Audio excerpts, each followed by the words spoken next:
I'm here at a Tesla Supercharger with our Rivian, so I can show you a NACS to CCS adapter that is well worth showing to you.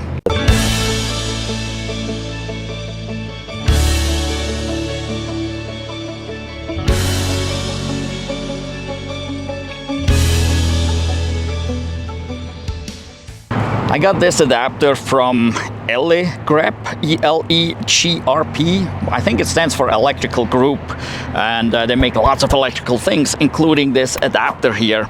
And I think this is one of those that is worth showing to you because there are so many adapters out there nowadays. It's hard to choose one. Prices are all over the place. Quality is all over the place. And I think this is definitely a good quality. That's why I want to show this specific adapter here to you. And this is a NACS, a NACS to CCS 1 adapter that we use with our Rivian here. And I've been testing this, and this actually is a good adapter for several reasons. So let's get into it. This adapter comes with a manual, and the manual has all the information you really ever would need. Basically, I only found one thing that was a little weird. Here in the manual, it states this is a 400 amp adapter, but on the adapter itself and on the box, it shows 500 amps, and I contacted the manufacturer about that. And I think things kind of got lost in translation a little bit. They said, oh, this is 400 amp continuous, 500 max, which sounds a little bit weird. So I'm not 100% positive that they really understood what we're talking about here or what they done. I think it's just misprinted in here because clearly on the box and on the adapter itself, it states 500 amps, and basically all these adapters are 500 amps. Now that said, if they would be correct about the 500 amp max and 400 amp continuous, that's fine too, because especially with the Rivian, we're not charging that high, especially not for very long, and neither is any other EV out there that is really gonna max out this 500 amp 1000 volt of this adapter here. The adapter itself comes in a neat little carry box, so it's super easy. You can just throw it back in the box when you're done. It's padded, so the adapter is kind of protected, and you just throw it wherever in your center console or trunk or wherever you want to put it. So this is really nice here, easy to open and close. And a really nice thing about this adapter is you can actually hold it real easy. And you're not going to drop it or anything. You can grab it. The Rivian adapter we got from Rivian is actually just like a block, a rectangular block. It's hard to hold to begin with, and so if you can't hold it, then it's hard to plug something into. Like we have to plug in the NACS in here. That's kind of hard to do if you can't really hold it. So the Rivian adapter really isn't working that great. And so this one here is nice. I can hold it many different ways, so it's easy to hold when you need to plug in the NACS and unplug from the NACS. Also, it has all the features that every other adapter or every safe adapter needs to have. We got our J1772 setup here. We got our CCS to combine the two charging pins down here. And on the NACS side, we have our NACS. And if you're familiar with the NACS, the two little communication pins are much shorter.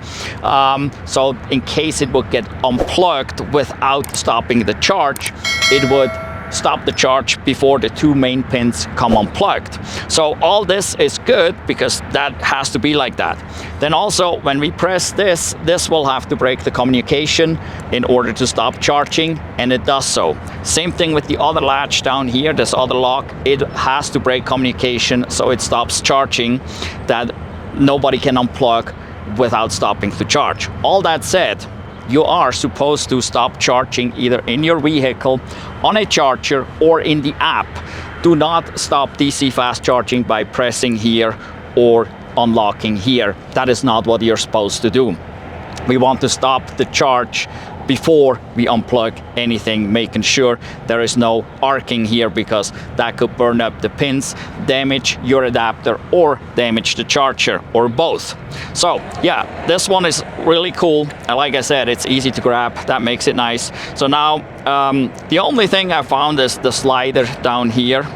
It doesn't slide very far. It goes about 3/16, maybe a 1/4 inch. I would rather have it go about 3/8 to 1/2 inch as I go to the lock position, that it would lock the NACS in place at about a 1/4 inch, and then if I go further, then it will close the communication pin. We desperately need electric semis. You probably heard the semi just driving away. Man, it's just noisy. It's overall pretty noisy out here. Yeah, we need more electric vehicles. Well, so anyway, let's get this thing plugged in here and see how that works. All right, so obviously I got the adapter in hand already. We wanna make sure we got this in the open position back here. We grab the NACS plug, push it in here, make sure it's pushed all the way together, and then we lock it down here just by sliding this back. And now I can no longer separate the two. If you have an adapter where you can separate the two after locking it, that is not good. If you have an adapter where you can unlock this without the charger to stop charging, that is not good, okay? So this makes this adapter already really safe here and a good adapter. Now we gotta get in here.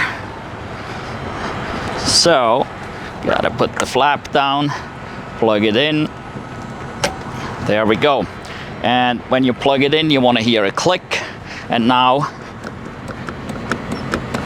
I can pull all I want. I cannot pull it apart. The NACS plug is locked into the adapter, and the adapter is locked into the car. That is important, and you shouldn't be able to pull this apart. And you can see here we got a green blinking, so we're good to go. You can see here is the release. If I would press that, that green blinking would stop. If I move the latch under here, that green blinking would stop. It would stop the communication and thus stop charging. Let's look inside real quick what charging speed we have going here. And as you can see, we're going here at 200 kilowatt at this point.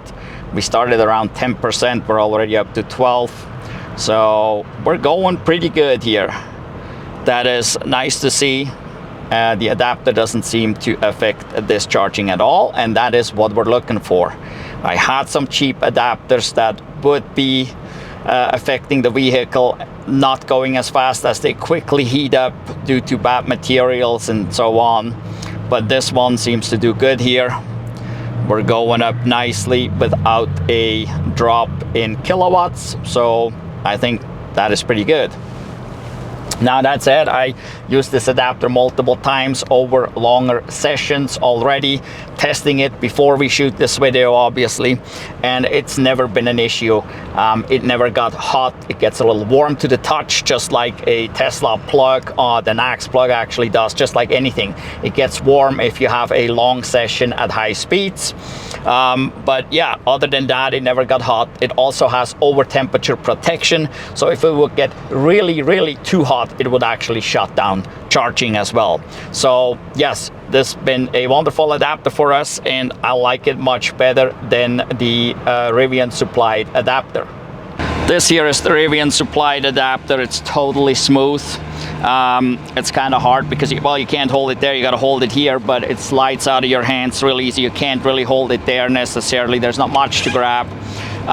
So that's pretty hard to deal with, and then you got to unlatch it here to separate the NACS from the adapter, and it's impossible to hold. I literally don't like this one at all. Also, it's pretty flimsy. It's like a plastic housing. If I drop this right now, it's probably going into 1,000 pieces, I'm pretty sure.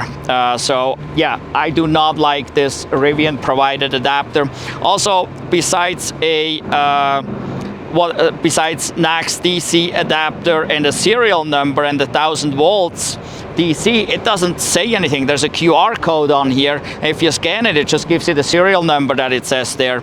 It doesn't say, this is the Rivian adapter. It doesn't say that it is UL listed. It doesn't say it's ETL, SA, TÜV, or the Canadian, I think it was Canadian, CAS. None of it. So I don't know where this comes from, and I assume it's good, but like I said, hard to hold on, hard to plug in, hard to unplug, and pretty flimsy, I think. So you better not drop this one. Well, that one over here that we're using from the Electrics group is way better in my opinion. As I'm editing this, I realize that my camera battery actually died a couple minutes earlier than I thought. And well, I wasn't aware of this, and so, well, the best part is missing, where I dropped this adapter like 3 times on the ground from about 3 or 4 feet height on this hard, rough pavement there. So unfortunately, you just get to see the end result, but very little damage was done to this adapter by dropping it like that. And well, I really still think this is a great adapter. All right after I dropped it and wanted to show you the close-up, the battery died on the camera. So, but anyway, you can see I dropped it here on the lever, and as I said, that is probably the weakest point it would break. It did actually not break because this seems to be aluminum. It did bend it a bit, so I'm not sure if I could actually plug it back in. But dropping here, a few scratches, really, but I dropped it from a good 3 feet onto this rough, this is really literally here, rough pavement, asphalt, pretty rough stuff. So yeah, and I dropped it right on this, and yep, I would assume this no longer plugs in. Now that said, I probably could just use a screwdriver and bend it up, but much tougher. I mean, I dropped it several times before I hit it right on here. Well, I'm sure the Rivian adapter would have come apart right up off the bat the first time around. So as I said, we've been using this for quite some time, testing it, using it multiple times. It's always been easy going. I never dropped it because you can get a hold of it real easy. I just did that for you to show you this thing doesn't come apart in 1,000 pieces. Yes, if it drops right on that lever, it bent the lever, but like I said, with a screwdriver you can bend it back up and use it again. You're not lost. Like with most likely the Rivian would fall completely apart.